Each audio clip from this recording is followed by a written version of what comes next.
Chris Paul was one of the most sought-after high school players, ranking 6th in the nation in 2003, the same class as LeBron James. But rather than going to one of the more prestigious basketball programs, he instead chose to attend Wake Forest, which just so happened to be 10 minutes away from Paul's high school. And the reason wasn't just proximity. The Tar Heels and Blue Devils played less than 2 hours away. No, according to Paul, Wake Forest recruited him with handwritten letters, and that level of detail and attention cemented his fate. Shows the kind of shit that he values even at that age. A week before his first college game, their starting point guard got appendicitis, so Chris serendipitously stepped into the starting position, won ACC Rookie of the Year, and was a consensus All-American in his sophomore season, which he followed up by declaring for the NBA draft. Coming out of Wake Forest, he faced all of the same criticisms of any player his size. This scouting report is overall quite positive and even compares Chris Paul to NBA legend and two-time champion Isaiah Thomas. But even a glowing review of Paul's game couldn't deny that his height could be the limitation that would put a cap on his ceiling. When the weaknesses section comes up on a scouting report, normally, even with a top-of-the-line prospect, there's a few issues worth mentioning. Even the best have things that they aren't good at. But according to this report, in the case of Chris Paul, his one and only weakness is, at under 6 foot, he is very small for the pro game, though it also adds his intangibles and athleticism help to make up for it some. I would file that as an understatement. When it came to the question of what Chris couldn't do at an elite level on the basketball court, the only issue was not being able to grow taller. Out of Wake Forest, he was a great shooter. Like, really great, hitting a remarkable 47% of his threes across 2 seasons. He was a clearly gifted playmaker and a shockingly tenacious defender, leading the ACC in steals in both of his seasons, doing everything in his power to not be picked on. For Danilou, skip pass, open look, Chris Paul, he drills the three.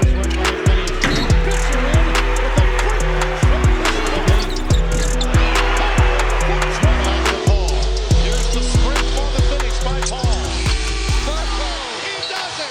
What Chris lacked in size, he made up for in every other part of his game, and as a result, he pushed the limits of what someone his size could do. Even at 6 foot tall max, it's probably lower than his listed height, he wasn't easy to bully. He was super strong for being just 175 pounds, and especially early on, he was quite the athlete as well, even if he wasn't exactly known as a high flyer. On the offensive end, he played with surgical precision that allowed him to create space anywhere on the floor, whether it was for himself or his teammates. Despite all of that ability though, 6 feet is still 6 feet, and Paul was in a draft that had some fairly impressive talent. Andrew Bogut was the clear #1 pick after having a dominant sophomore season at Utah, and as for the second pick, I won't be the first to point this out, but Marvin Williams out of UNC was a perplexing selection for Atlanta. He wasn't even good enough to start on his college team. He played 22 minutes per game in college, and yeah, he had solid numbers, especially as a three-point shooter, but this is pretty clearly a case of just drafting the taller and slightly younger player, despite it really making no actual basketball sense. Atlanta could have used a point guard. Jason Terry just parted ways with the team, and in his place came a 27-year-old Tyronn Lue, who was not exactly their point guard of the future. Atlanta passed on not just Paul, but the #3 pick, Darren Williams, another outstanding guard prospect who had about 3 inches and 40 pounds on Paul. He wasn't as efficient of a scorer, but he took like twice as many threes on a decent percentage. Williams became a multiple-time All-Star for the Jazz, so even if he didn't have anywhere near Chris Paul's longevity, you can't really fault the team for this pick. But Atlanta, yeesh. Oh, for God's sakes, not again. Stop calling me. As annoying as spam on your phone is, it's worse than just annoying. It's data brokers collecting your name, address, phone numbers, and even your social security number, and selling all of it for a profit, because of course. But trying to stop them all on your own takes countless hours, and your data will still keep popping up. That's where cont'd comes in. Cont'd puts an end to all of this by automatically reaching out to over 230 data brokers and people's search sites on your behalf. It's an easy 3-step process. You create an account, you grant them permission, and then you just sit back and watch them work. With an unlimited plan, you can even request custom removals from sites outside of their automated list for maximum privacy. Protect yourself from having your data out there for sale, and keep your data away from spammers, identity thieves, and whoever else wants to pay to know your politics and shopping habits. Cont'd is available risk-free with a 30-day money-back guarantee. For an exclusive deal, use code RustyBuckets at the link below to get 60% off of an annual Cont'd plan. That's code RustyBuckets at cont'd.com/RustyBuckets, and thanks to Cont'd for sponsoring this video. But speaking of garbage teams, the franchise that had the point god fall into their lap was the New Orleans Hornets. We know now that this franchise would turn out to be one of the worst ever, but at this point, they were brand new, only being established for 3 seasons, and they had actually been pretty exceptional in their first 2 years, making the playoffs and being first-round exits. But in year 3, their beginner's luck ran out, and New Orleans went 18-64, tying them for the second worst record in the NBA with the Charlotte Bobcats. They landed the number 4 pick, with Milwaukee and Utah, who owned Portland's pick, jumping them in the draft lottery. And given that Chris Paul wound up being the face of a basically brand new franchise, he was presented with a unique opportunity to have a Vince Carter or Shaq type of legacy. But for those 2 legends who put their respective teams on the map, they weren't exactly rewarded by those franchises.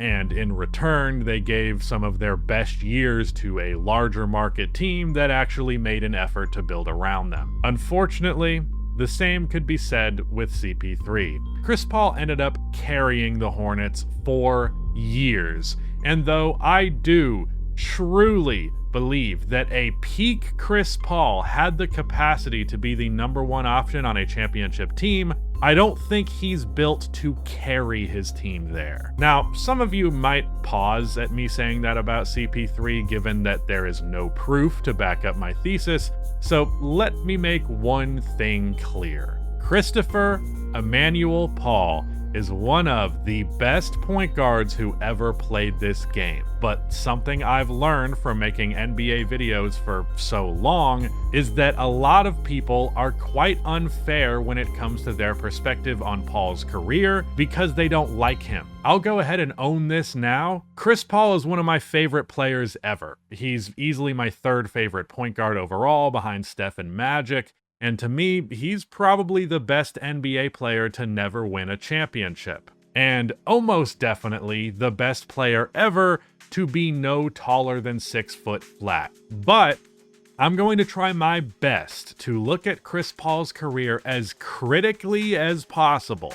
I will inevitably be defending him a lot because I do believe that a lot of people just tell lies about this guy like all the time. But if you think I'm compromised because I like him as a player, well, have a nice day, I guess. For those of you who stick around though, I promise that this video is mostly free of any agendas, and my only real goal with this video is uncovering the truth about Chris Paul's career. Anyways, let's not get too ahead of ourselves. Line left feeds Williams behind the back for the CP3. Going tonight. They're just too hesitant with the basketball right now. Paul all the way. And a foul. 5 on the clock for CP3, tipped away by Parker. He got it back against Walton. Oh my goodness! Inside the Claxton, 3 on the shot clock. Ball with 1. It'll count if it goes, and that is a dagger. Even if the 6-foot Paul wasn't built to be the only player carrying an elite franchise on his back, he made a damn good effort.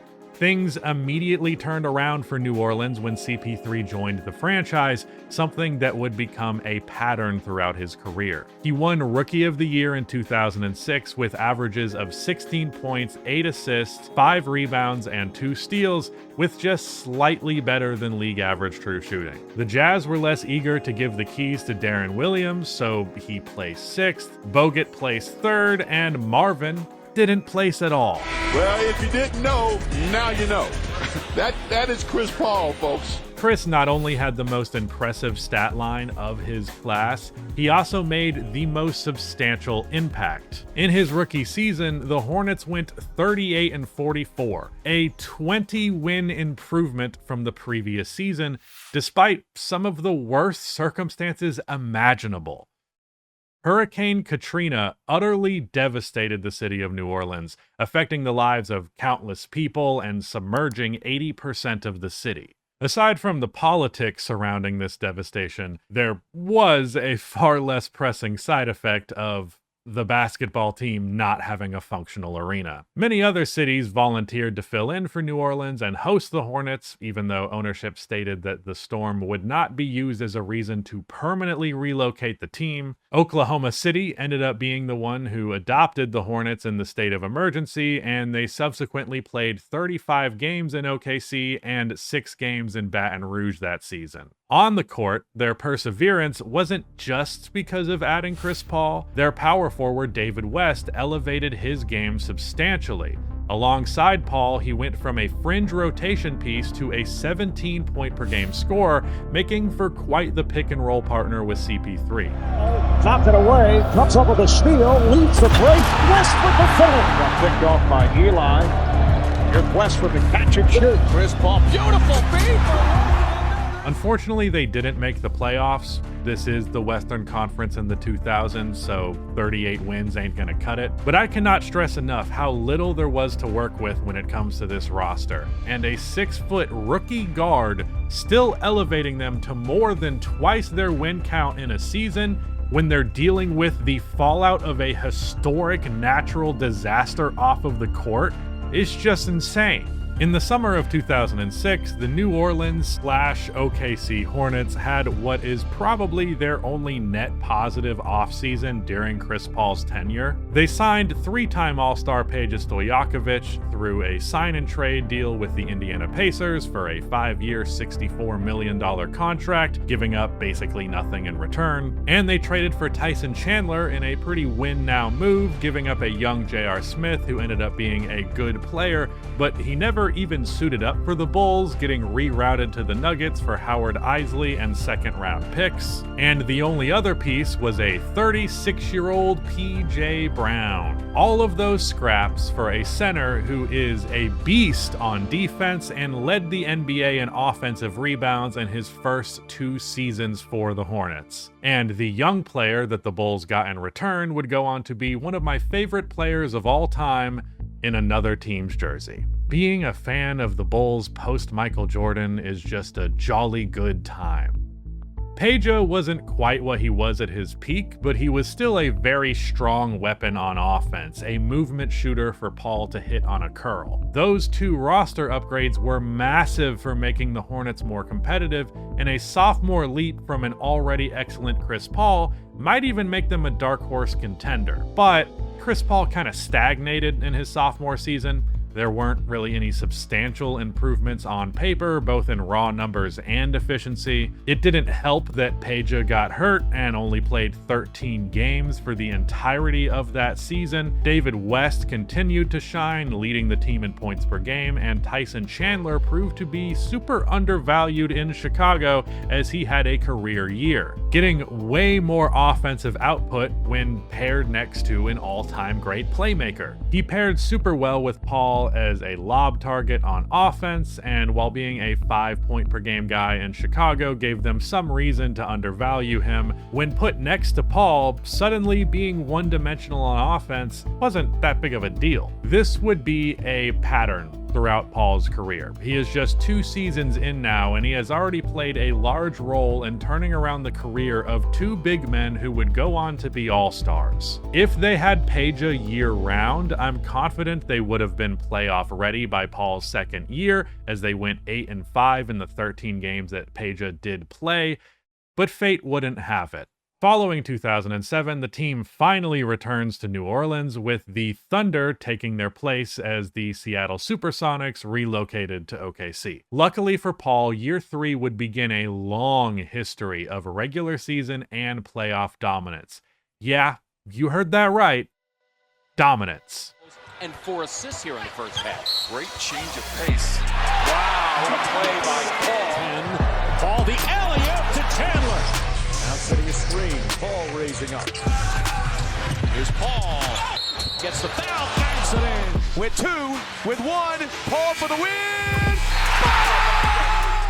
The Hornets won 56 games in the 2008 season, and Chris Paul made not just an all-star leap, but a superstar leap. In fact, you could easily argue that this was the best individual season of Paul's career, and I certainly would. He put up averages of 21 points, a league-high 11.6 assists, a league-high 2.7 steals, also averaging just 2.5 turnovers per game, and being the runner-up for league MVP. Paul was 19th in the NBA in points per game, which I know doesn't seem all that crazy, but limiting the scope to players 6'1" or under, he only has Iverson above him in Denver. Next up after is Raymond Felton, who was ranked 55th in points per game, averaging just 14. Literally, the only player his height ranked anywhere near him in scoring is the player most regarded as the best scorer of his size ever. The pound-for-pound greatness argument used for AI, like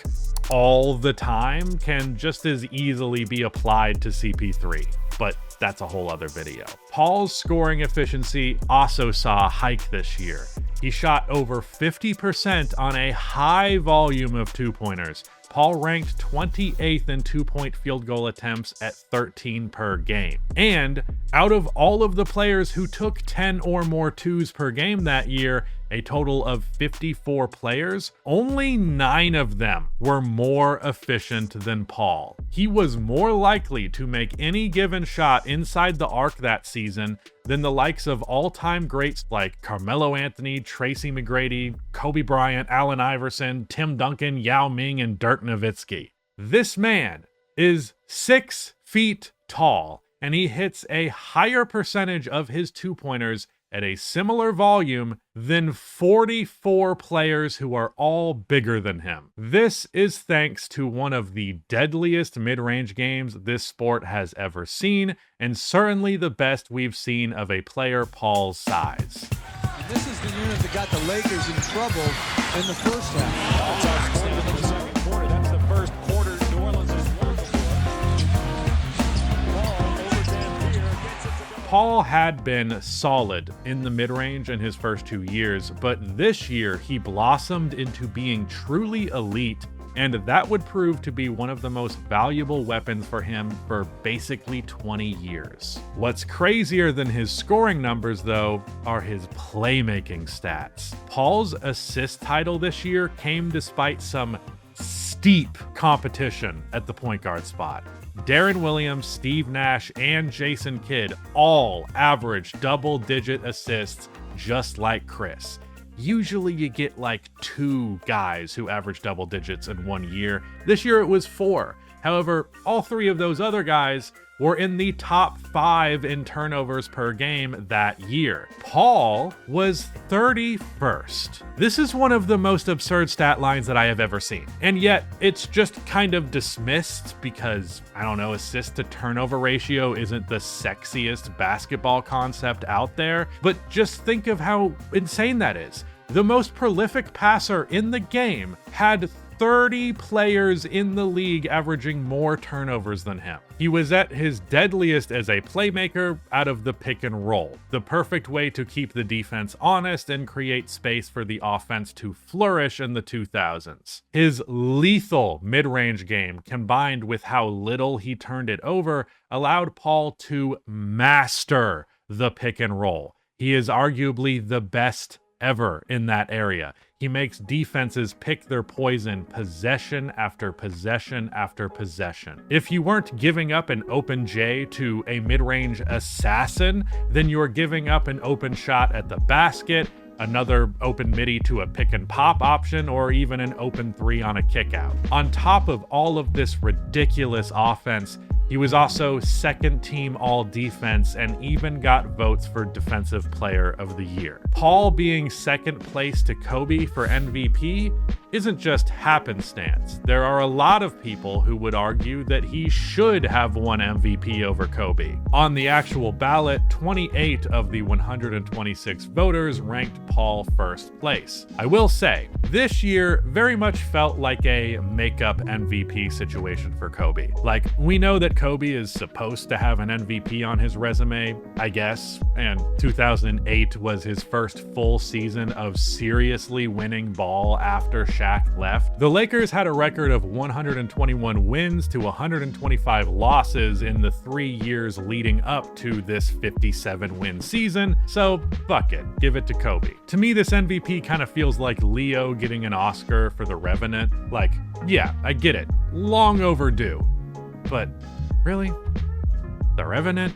Kobe still had a strong case without all that pretext, but I have little doubt that his seniority played a major part in his win, not to mention it being the Los Angeles Lakers versus the New Orleans Hornets. But MVP or not, this is one of the most impressive guard seasons in the history of the NBA. Certainly more impressive than the best year from a lot of point guards who are regularly ranked over Paul. But this is all just the regular season. A lot of all-time greats will still have to learn their playoff lessons the hard way their first time there. But contrary to his reputation as some playoff slump savant, in his first ever playoff appearance, Paul looked like a veteran. His debut playoff series would be against a 51-win Mavericks team, a far more experienced roster led by a recent MVP in Dirk Nowitzki, surrounded by an all-time great coach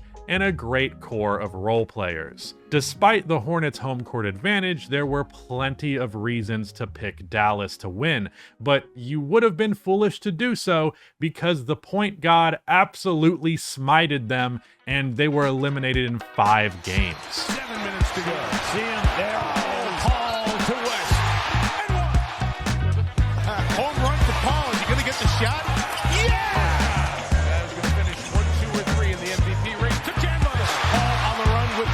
Got to get a layup. And one. You dreamt about how you would do in this first playoff game. How did your performance tonight even compare? Well, we won. We won. That's all I care about right now. In his first ever playoff series, Paul averaged 24.5 points, 12 assists to just 1.2 turnovers, 2 steals, doing so on 58% true shooting, making the statement early that he is not just a regular season player. David West also balled out in this series, and weirdly enough, Paul's backup, Jannero Pargo, made sure that he wasn't about to get blamed for any losses here, as he had the game of his life in their one loss to the Mavericks in Game 3, leading the team in scoring with 30 points off of the bench, his second and final 30-point game in his career. So shout out Jannero Pargo. In round 2, unfortunately, they had another heavy hitter because the West in the 2000s was a meat grinder. They got dealt the San Antonio Spurs, the defending champions coming off of a 56-win season of their own. San Antonio was far more talented, as this was their big 3 at their best, with the best coach in the league, arguably the best in NBA history, manning the ship. But Paul wasn't about to go down without a fight. I can't say this was a particularly exciting series, as none of the games were all that close. Both teams won their first 2 home games, and New Orleans even took a 3-2 advantage in Game 5. But San Antonio, who allowed 96.6 points per game in the first 5 games, only allowed 85.5 in the closing games. Paul's scoring numbers did see a dip in this series, but he didn't drop the ball to nearly the degree that his teammates did. David West, who averaged 22.2 points on 53% true shooting in the first 5 games, put up just 15 points on 42% true shooting in the last 2. Peja, who averaged 14 points on 62% true shooting in the first 5 games, put up just 10 points on 45% true shooting. This would be the start of a devastating career-long trend where Paul is let down by his teammates just for him to take most of the blame. Though this early on, it was hard to diss the guy for falling a game short of the conference finals in his first ever playoff run, going up against a dynasty. Surely he'll get there anytime now. The future is bright. Injuries to Tyson and Peja resulted in them missing 52 games combined and subsequently 7 fewer wins than last year. Paul's numbers and impact remained out of this world, but there was less team success to show for it this time around. As for their playoff series versus Denver, considering how good they were that year, pushing LA to 6 in the conference finals, I think they were always going to win this series. But this was a pretty awful series for Paul. Honestly, probably at least statistically the worst playoff series in his prime. And then another unfortunate trend with Paul began: injuries. His 5th year was the first time that he would miss major time, only playing 45 games, thanks to a mix of minor lower body injuries and a bad finger. But the rest of the roster was also depleted. Peja was officially washed, and Tyson was shipped off in the summer for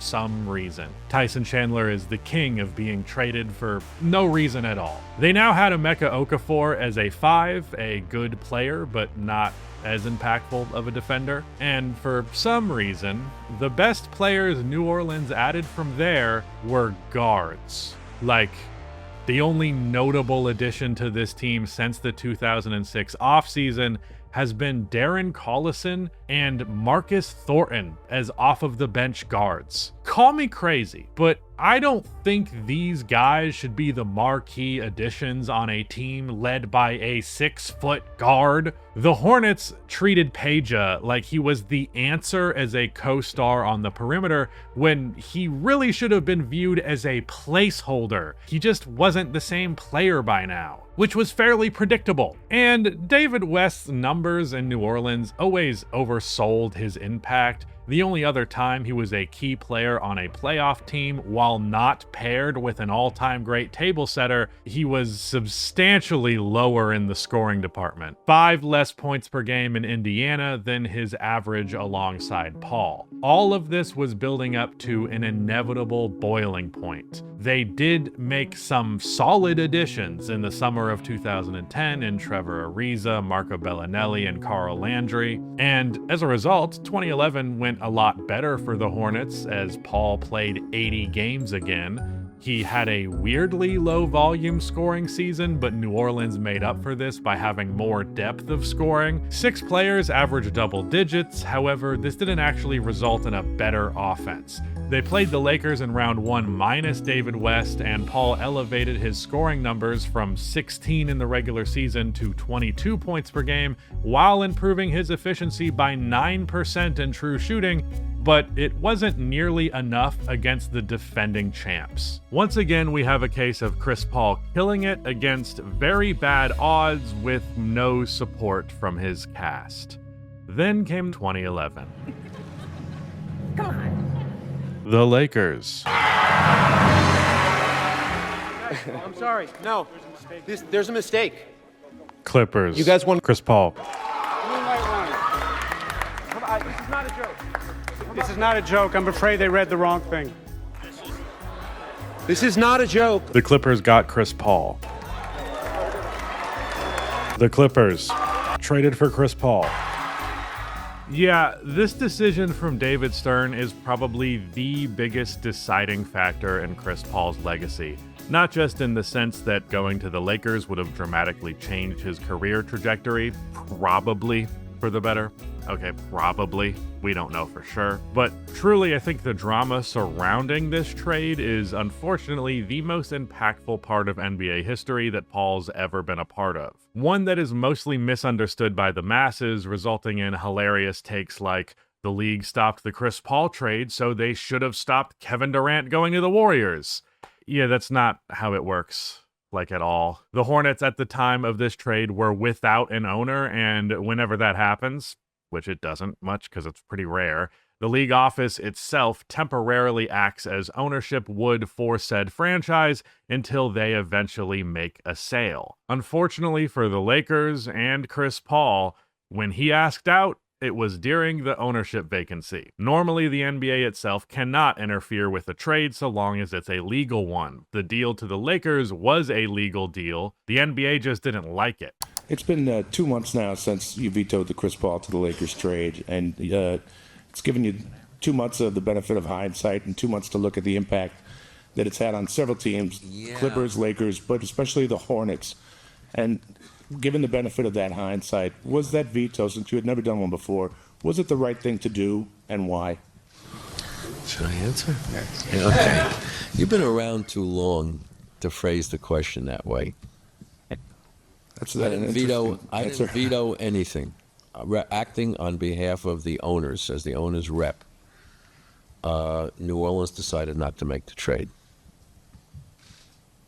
Well, whose decision was it to stop the trade? No, not to stop. No, not to stop. There's no superstar that gets traded in this league unless the owner says, go ahead with it. And in the case of New Orleans, the representative of the owner said, that's not a trade we're going to make. But that representative was you, if I'm right. Correct. What? So, in effect, then, you said the trade is not going to go through. I said that New Orleans would not make the trade that had been proposed to them. And was that the right move to make? You know, you buy a ticket and see. We'll see how it works out. I hate to press you on it. I don't want to break decorum, but No, that's okay. Go ahead. The Hornets didn't make out as well in that trade as they would have made out in the earlier trade in terms of talent. The best player they got is injured, and the draft pick is the same draft pick. So I could go toe to toe. It wouldn't be a breaking decorum. It would be taking a lot of people's time, arguing about whether we thought Marc Gasol would ever be an all-star. I would get all up in arms about this from the point of view of a Chris Paul fan, but frankly, given the Lakers' supremacy this league is known for, I can't be that mad that for once it seemed like the league was working against them. But what made this all so much funnier was the team that would trade for him was sharing the same arena. The Los Angeles Clippers, before CP3 got there, were a complete joke. Nowadays, they're still a joke, but the nature of that joke has changed. It now comes from a place of disappointment, given their regular season success is consistently great over the last decade. 2 years prior to the trade, the Clippers had drafted Blake Griffin. And I don't know if you've heard this, but this Blake guy could jump a little bit. 54, Denver leads it by 3. Griffin, the monster jam! Word of caution, third meeting of the year between the slam dunk. Here we go again. The lob, the jam. Are you kidding me? They had another big man named DeAndre Jordan who could also jump a little bit. The lob, the jam. Barnes inside the Jordan. Jordan throws it down. Over DeAndre. Slam dunk. Down the lane, slam dunk. These bigs were a perfect pairing next to Paul, and together the three of them formed Lob City. The lob, the jam.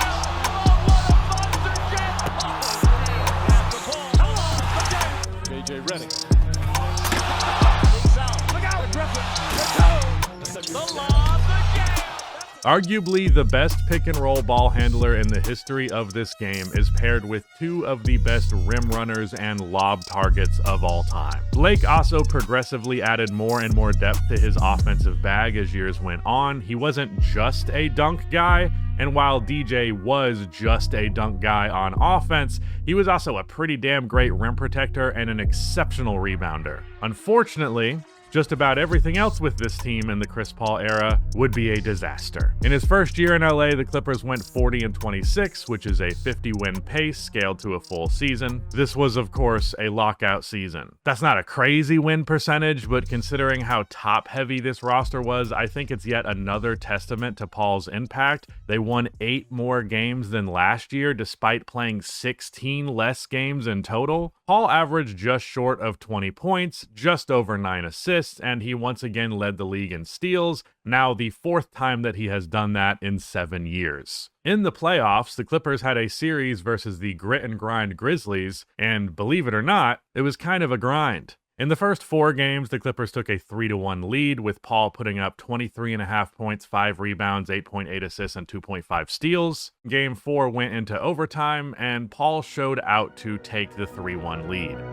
That's the defensive shift, and Paul gets the defensive players to line up. Here's Paul beating Blake Griffin. Here's Paul, lays it in.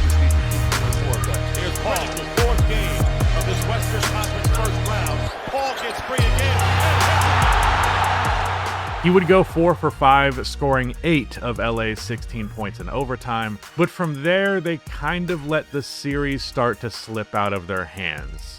An unfortunate sign of things to come. The next 2 games, Paul put up just 15 points and 5.5 assists, and the Clippers lost both games. I will add that Vinny Del Negro had some weird-ass rotations in some of these games. Like in the 4th quarter of Game 6, he played Nick Young, Reggie Evans, and Kenyon Martin more than Chris Paul and Blake Griffin. What the fuck is that, Vinny? L. Vinny, dude. L. Vinny. The cousin lawyer guy. That's a way better Vinny. Hey, beat out my ass. Treat all my bras like trash. You'll catch a blast if you move too fast. Luckily, LA didn't shit their pants yet. Blowing a 3-1 lead would never happen to the Clippers. They're above that sort of thing. In Game 7, Paul's numbers were worse than his standard, but so were everybody's, as the final score in this game was 72-82. Blake only had 8 points, DJ didn't score any. It was actually Kenyon Martin and Nick Young who ended up getting Paul the W, which is odd, to say the least. The following round would be the other major playoff series blunder of Paul's career. They were up against the Spurs once more, and Chris just could not put the ball in the basket. He still had his usual assist and steal numbers, but he averaged just 12.8 points on a brutal 43% true shooting. And this time around, his teammates can't take the blame, because a young Blake Griffin did not shy away from Tim Duncan at all. San Antonio handled them so effectively that I'm confident this series was always going to be a loss for the Clippers, but Paul definitely could have made the difference in making it an actually competitive series, similar to the Nugget series in 2009. Through 6 playoff series thus far, 2 of them have been stinkers for Paul, which is not a great ratio, but he wouldn't make a habit of slowing down like this. Plus, the Clippers were not good enough to win this year specifically, so it's hard to say that they did anything less than was expected. The offseason would provide a chance to fill out the rest of this roster, and the Clippers went about that in a way that would damn this team from ever winning a title. First of all, I don't want to get too caught up in this again, but my God, were the Clippers way too damn obsessed with Jamal Crawford. I did say I'm not going to get into the weeds of it here. I will. I'm doing it again. I can't stop myself. Jamal was the first big addition to this team after Paul was added, and for 2 seasons in a row, he attempted more shots per game than Chris Paul did. As you will see throughout the remainder of this Clipper section, Jamal Crawford is one of the most significant playoff droppers in league history. It feels a little weird to say that a role player who was never actually that good is a historic playoff dropper, but apparently he's a fucking Hall of Famer to some people because he dribble good. So if we're talking about him like he's a star and he's taking shots like he's a star, more shots than the actual stars, then I'm holding him to star player standards. I mean, shit, in his first year, he was taking the same amount of shots as Blake Griffin. He was literally the 1B option scoring-wise, more so than Chris Paul. The team was sorely lacking in the scoring department beyond Blake and CP3, but in no way was Jamal Crawford the solution. Paul only averaged 17 points this year, though he did once again win the steals title. They also added Matt Barnes because for some reason the Clippers were trying to build a roster of top-of-the-line NBA podcasters. Hell, Gilbert Arenas was on this team last year. Matt provided much-needed defensive presence on the perimeter, and he could kind of shoot threes, so he was solid on offense. They also brought in an over-the-hill Grant Hill. Oh, and Lamar Odom. Who was on crack? The Clippers improved substantially on the defensive end, jumping 10 whole spots in defensive rating, and they won 56 games, good enough to tie for the 4th seed with the Grizzlies because the West is insane. In the playoffs, they faced off against Memphis, and their limitations as a team were severely exposed. And this time around, Chris Paul was not the problem. Blake Griffin averaged just 13 points and 5.5 rebounds for the series. He did appear to have some kind of injury. Jamal Crawford averaged 10 points, 6 less than in the regular season, on just 48% true shooting. He was taking 10 shots per game to average 10 points. And the rest of the role players were ass as well. They couldn't hit a 3 to save their lives. Eric Bledsoe was kind of awesome in the regular season. Here, he was ass. Caron Butler couldn't hit a damn 3. Chauncey Billups only hit 30% of his shots. Like, goddamn, nearly everybody failed him in this series. Matt Barnes stepped up and shot the 3 super well, but that was the full extent of the help that Chris Paul received. Paul, meanwhile, bumped up his scoring averages significantly from the regular season. To make this loss even worse, LA had a 2-0 series lead, which historically means winning the series 93% of the time. I'm sure that percentage is considerably lower in 4-5 seed matchups, but nevertheless, this series should have been a win for the Clippers. Their first move in the offseason was to fire Vinny Del Negro, which is fine, not that great of a coach. However, his replacement? Doc Rivers.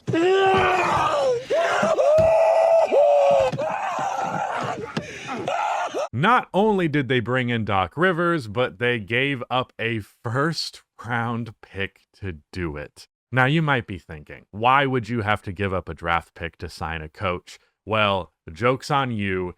They fucking traded for him. You know, a totally normal and common thing to do. I'm willing to bet at least half of you didn't know that you could do that. But yeah, the Clippers gave up a first so that they could land a coach who basically embodies the Clippers in all of the worst ways. Now that I'm thinking about it, this is one of the worst trades in NBA history. The Clippers traded a first-round pick to curse their only years with a title window to be coached by Doc fucking Rivers. Luckily, they also did make their best move in the Chris Paul era, though it's extremely sad to call it that because it shouldn't have been. They signed JJ Redick with Doc Rivers believing he could do a lot more than the Magic were letting him. JJ was a sniper, one of the best three-point shooters in league history. Out to Redick. Got Curry to fall for the lead. Big double headers. Redick fires, get it organized. As Redick fires a three. Oh, it goes. He's fouled. Houston. Oh, he's steady clean. JJ Redick for 3. And Redick hits. His 93 in the game. JJ has it. Fires in time for the win.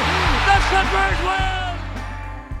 JJ was a movement shooter, which is one of the most valuable offensive weapons a team can have, and Doc was well equipped to run the offense for JJ as he'd used similar sets for Ray Allen in Boston. I always like to say that movement shooters are the most offensively significant while simultaneously limited archetype of player. JJ can't do much for you besides for shoot, but he shoots so well that he demands a level of defensive attention that is similar to that of a bona fide star player. This is the first year, where I think you can make an argument that the Clippers were a real contender. It's the first year that Chris Paul has ever had any real shot of winning a championship, and that's nearly a decade after he was drafted. The Clippers won 57 games, and they were the #1 offense in the NBA, and that was with JJ only playing 35 games. Come playoff time, they got a bit of foreshadowing in round 1 versus the Warriors, as this series went 7 games when the Dubs were expected to just put up a respectable fight. Paul's numbers were only a little worse than his regular season performance, but regardless, he was thoroughly outplayed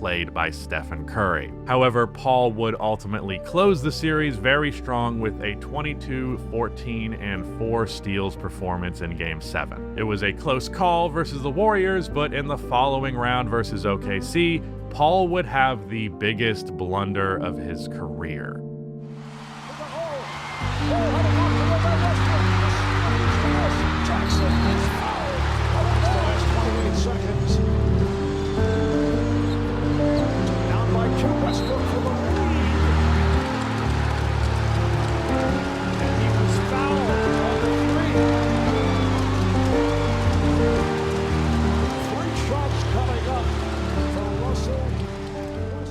Now, his numbers for the series were great.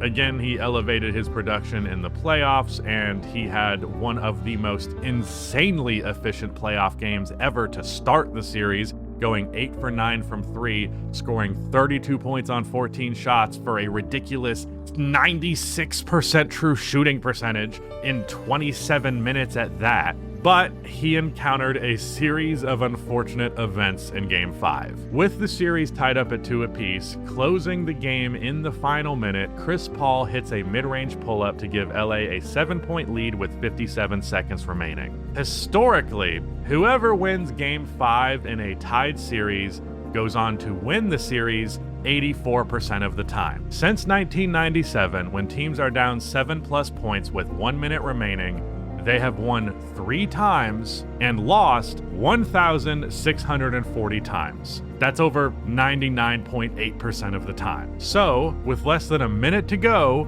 the series was in the bag if ever there was a bag. But one of those 3 losses was this game. Paul hits the shot. Then KD immediately hits a well-contested 3. Jamal Crawford dribbles the ball the whole possession and throws up an off-balance layup. Anything else would have been better, so still there is shit here that is outside of Paul's control. The Clippers are out of position on the miss, so Kevin Durant gets a free bucket in transition. And then we get the hardest moment to watch of Chris Paul's career. Or, I guess, the best if you're a hater. A bad turnover that you could argue was a foul, that was one thing, but fouling the worst volume 3-point shooter in NBA history? Come on, man. This moment is ugly.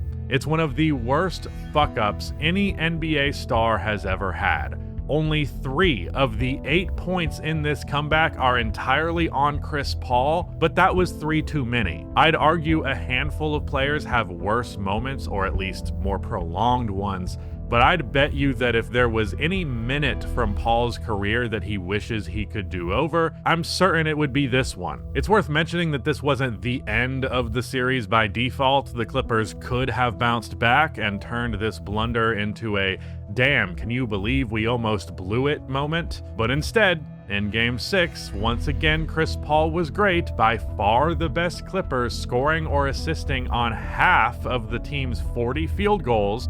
He even locked up Russell Westbrook, who had his worst game of the series, but his teammates couldn't hit shots. collectively shooting 40% from the field and 23% from outside, and Matt Barnes was being lit the fuck up on defense. Kevin Durant and Russell Westbrook were absurd in this series, averaging 61 points, 15 rebounds, and 14 assists as a duo. Both teams were top-heavy, but OKC's top 2 was way better than LA's top 2. So to put a tally on his playoffs now, this was a good overall series performance, but that one moment is bad enough that you can reasonably call this a choked series, and you can reasonably put that blame on Paul. He's also had 2 bad playoff performances straight up, but in series that he was likely to lose anyways, and playoff settings that he was certainly going to lose in eventually. But this year, this was the year, because next season, he would show up.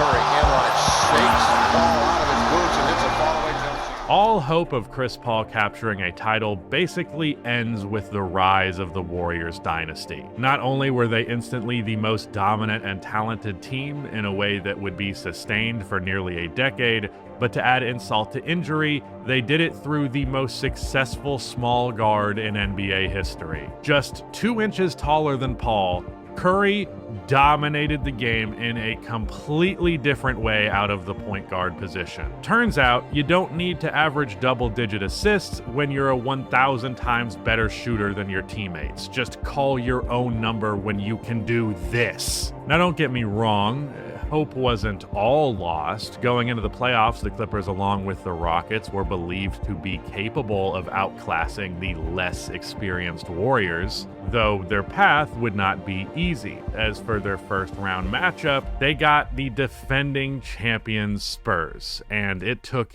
everything to beat them. This was a hard-fought series where CP3 was phenomenal. Blake and DJ averaged 26 rebounds and 4 blocks combined, with Blake pouring in 24 points and 7 assists while he was at it. JJ Redick shot 42% from 3 while averaging 13 points. The rest of the supporting cast couldn't do shit.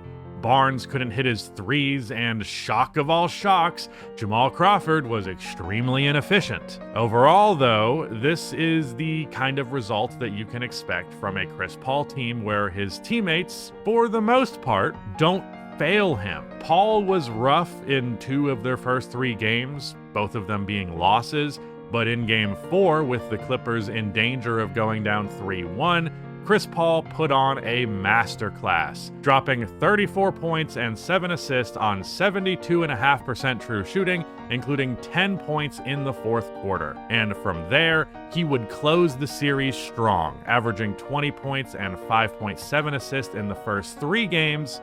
In the final 4, he put up 25 points and 9.5 assists. He also had 27 points on an insane 91.5% true shooting percentage in Game 7, including this shot. Green on Paul. And he got it! 1 second left! Man, does this guy seem like a choker to you or what? In all seriousness, Paul wouldn't have won this series if his teammates did not show up. Blake was great in this Game 7, as was Matt Barnes, who dropped 17 points. Hell, even Jamal Crawford was solid. I mean, 16 points on 15 shots is solid for Jamal Crawford. Hey, more points than shots. Great job, Jamal. But this is Chris Paul's career we're talking about here. We can't have all this positivity. We can't have his teammates just showing up when he needs them. No more of this nonsense. Let's get back on script. Who do we have next? Oh no. No. A very young, raw, but good athlete. Josh Smith. Wait. Hey. 9-point game. Now Smith will take the 3. And Wait. Terry. Josh Smith for back-to-back. Wait. Just wait.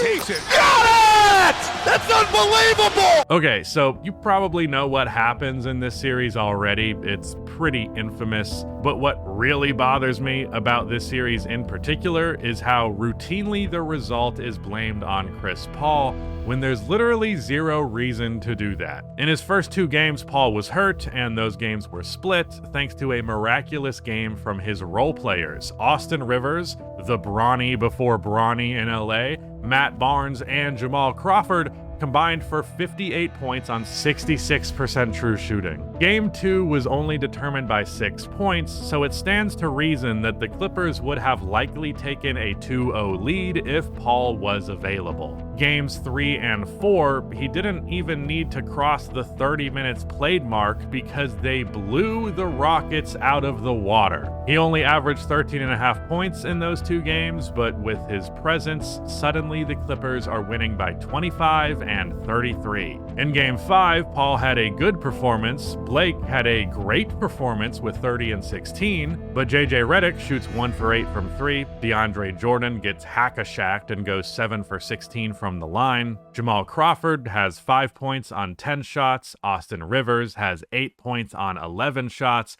and on Houston's end, Harden, Howard, and Ariza dropped 68 points combined while the role players also showed up. Whatever. No harm, no foul. You can just close it out in Game 6, right? You guys want to hear a fun little story about this game? It's going to be shocking, I know. But Chris Paul was great in this game. 31-7 and 11 dimes on 65% true shooting. 12 more points on 5% better efficiency than his regular season averages. Blake Griffin also balled out. The series of doofuses, nincompoops, and knuckleheads on the Clippers bench completely fucked it up. To be fair, and I say this as a man who is not religious, Corey Brewer and Josh Smith scoring 29 points and hitting 5 threes is basically a sign from God to Chris Paul that he is just not allowed to go to a conference finals, let alone win a title. But the Clippers could have persevered through the onslaught if their bench did better. But also, why didn't Doc call a fucking timeout while the fakest, most momentum-driven shooting streak in NBA history happened? How do you not call a timeout there? This is just a historic meltdown from the Clippers after having a historic meltdown in last year's second round.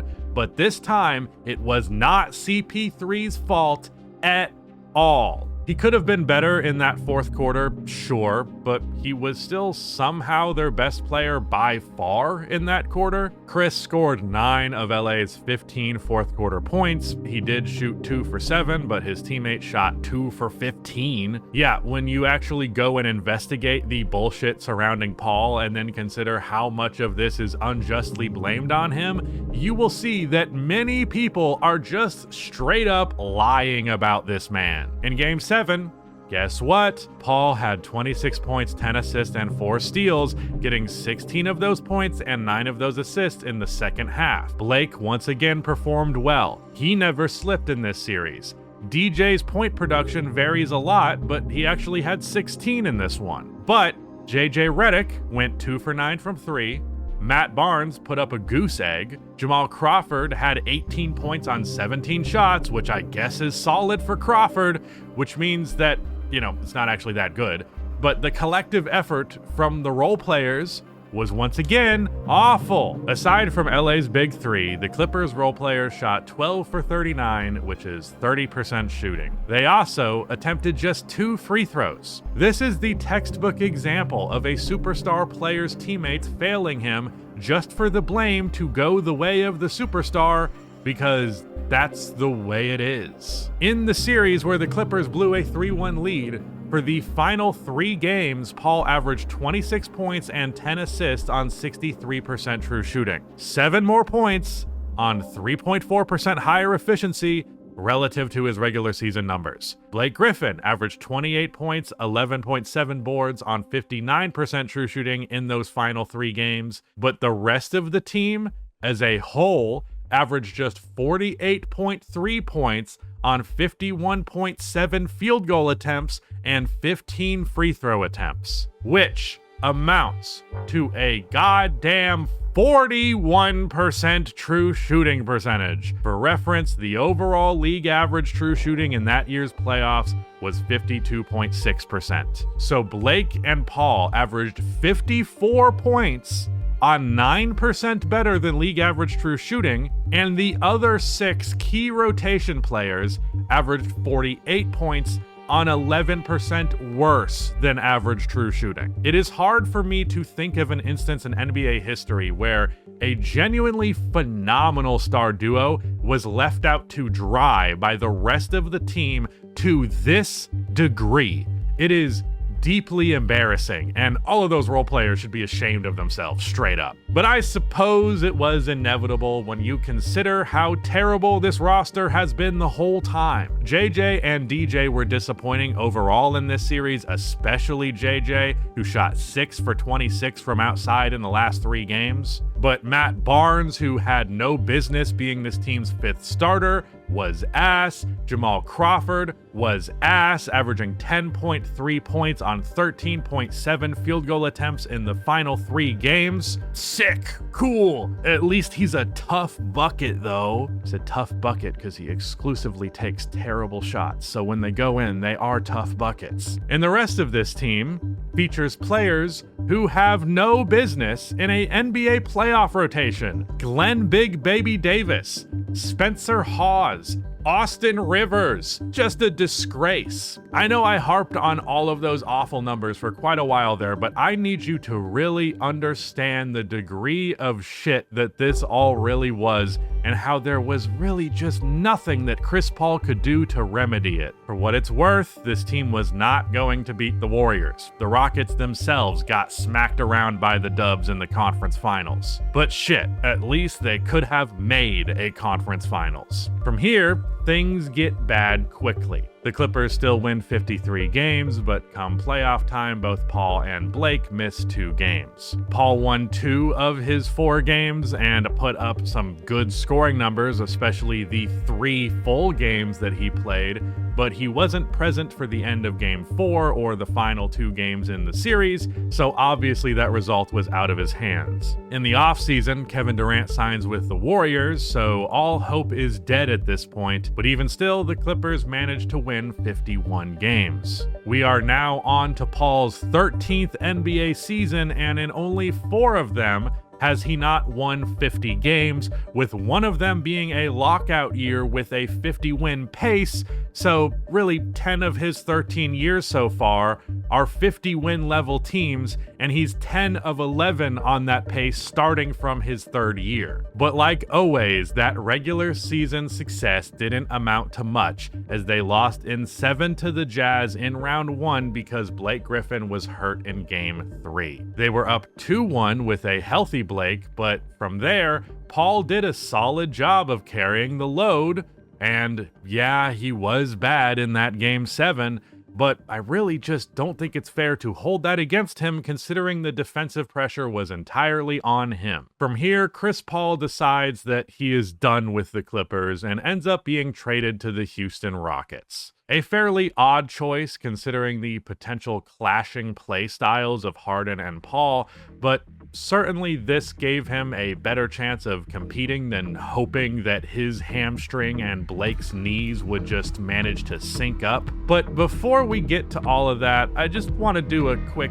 autopsy on these Clippers years. I think we can agree that CP3 was never going to win a title in New Orleans, but people talk about his time in LA like there was some massive title window that was wasted time and time again. That's just simply not true. There are only 2 seasons in which the Clippers had any chance at all of winning a title, and even then, their chances were by no means amazing. Even if they got past OKC in 2014, they'd have to get through the eventual champion Spurs, something LeBron himself couldn't do with a similarly underwhelming top-heavy roster. And if they didn't have a seismic meltdown in that Houston series, the Warriors almost certainly had their number. But even if we wanted to act like those 2 years were just wide open, only one of those blown opportunities was Chris Paul's fault. I'm going to get into this later in more detail, but I think we should all be able to agree that fucking up one of your 2 real chances is understandable. Plenty of all-time greats have a severe fuck up on their resume,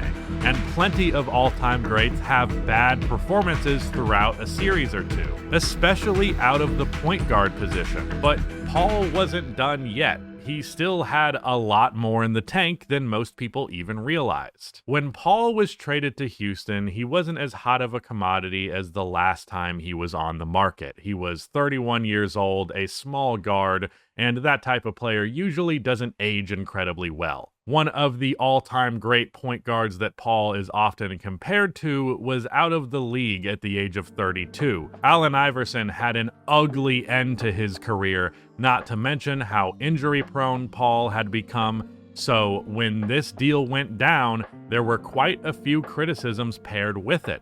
But as it turned out, everyone was wrong. I thought it was going to be hard. Oh, he stared at Wesley Johnson, and then he hit the three. Oh, no, he did. What a play. No, he did. Oh, the Rockets hard and fakes, gets past Crowder, gets inside, throws it over his shoulder and puts it in. Paul has to force one.